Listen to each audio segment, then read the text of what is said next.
Chapter mar auchiel. Nyobino bedo e saa manyicho it jochako ono kuom fuang' papaj bende sano onyuolre jonyir. Ni wuod pawere joneno nyiri panyichuo ni idi jong'on.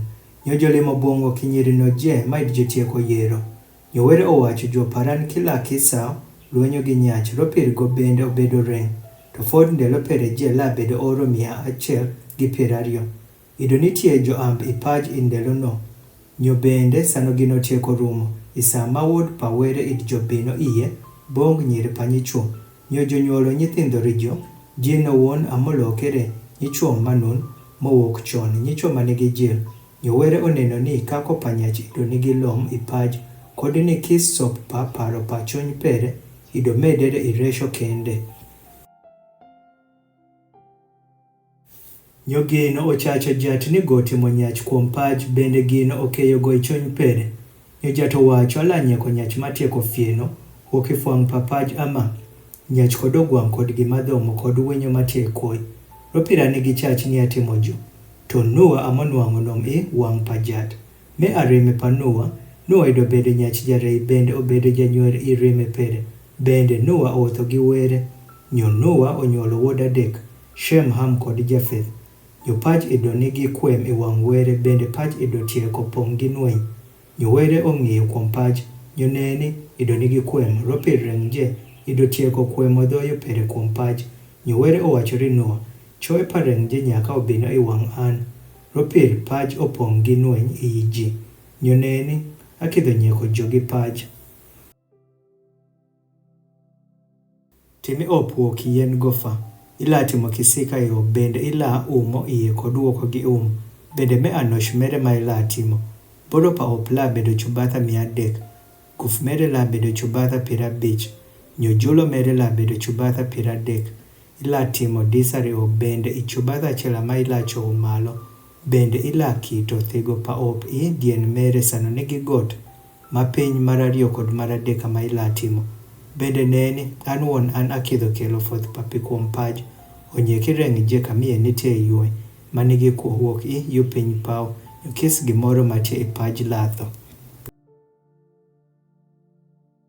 To gi in ama ala gweto kovena paran bende ila bino iye i op. In kod wuod perin kod buong perin kod buong pa wuod perin gi in. Nyowoki kis gima kuowuok reng je. Ario woki kis nger ama ila kelo iye i op ni ikani josano jonigi kuo gi in. Jola bedo manyach kod manyako. Iwinyo machale kod wuok idhoki machale. Wok kis thuol matie ipaj sano chale. Ario wok i kis nger amala bino bong in. Ni kani josano jonigi kuo. Bende kwanyo wok kis chemo ma ichamo. Nyo ila jolo chemo no bong in. Nyo chemo no amala bedo chemo ri in kod rijo. Nua nyo otimo ameno sano lo kis gimoro je. Mawere otitorigo. Ameno apaka go otimo.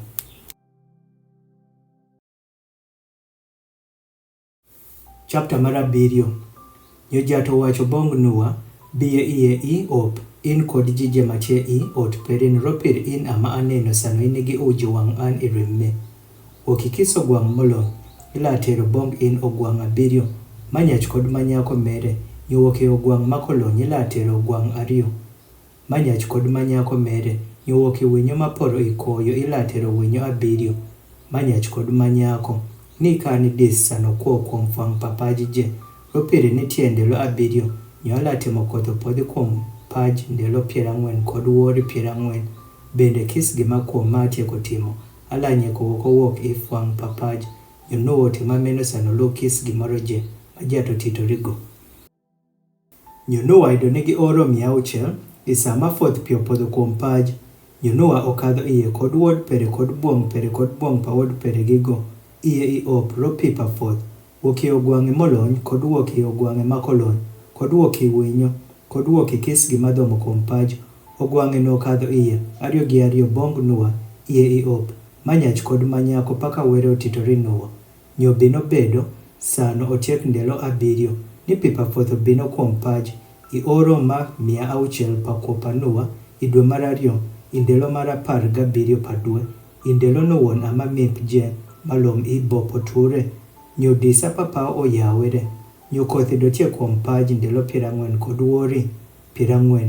Indelo no wuon ama Nua odonjo kod Shem kod Ham kod Jafeth, wuod Panua, kod Bong Panua, kod chege adek pa wuod Panua, iye Op. Jo kod kis ogwang' machale kod kis dhoki machale kod kis thuol madhomo kuom paj machale kod kis winyo machale kis winyo wuok kis ngere. Nyo jokadho iye bong Noa iye Op, ariyo gi ariyo wuok kis Ren kamiye nitie ywe pakuo. Nyo jokadho iye manyach kod manyako wuok kis Ren. Paka were otitorigo, nyo jato chego go iye. Nyo fothido tie ndelo 40 kuom paj, bende pi omedere. Nyo oting'o malo Op, nyo Op oting'ere malo wuok paj. Nyo pi okweko bende omedere malom swa kuom paj. Nyo Op okadho kuom fwang' pa pi. Nyo pi okweko swa kuom paj bende kis tipo majur maidotie iyu piny pauje.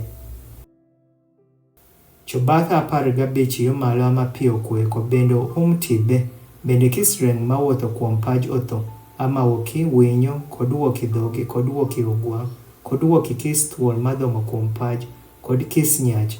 Kis gimoro je manigi ywe pakuo inyime mere wuoki kis gimatie i lowo motho otho. Nyo onyek kis gimakuo maidotie kuom fwang' pa piu ama nyach kod dhoki gimadhomo kod winyo maporo i pao. Nyo onyek kis gimakuo wuoki paj. Nyo Noa kende amodong' sano kuo kod ji maidotie gi go i Op. Nyo pi okweko kuom paj ndelo 150. Chapter mar 8. Nyowere opoyo Noa kod kis gimakuo kod kis dhoki maidotie gi go i Op. Nyowere otimo koyo kadho kuom paj. Nyo pi oyen. Bende ocher min pa Bob kod disa pa pao. Nyo koth mawuok pao orumo. Nyo gimiyo pi ogik wuok paj. Nyo sano ndelo 150 otieko rumo. Pi okwe. Nyo Op oyomere i dwe mar 7 i ndelo mar 17 pa dwe kuom tipo matie i Ararat. Nyo pi odinyere i Meur tundo i dwe mar 10 i dwe mar 10 ndelo mar 10 pa dwe ama onen malo pa tibe.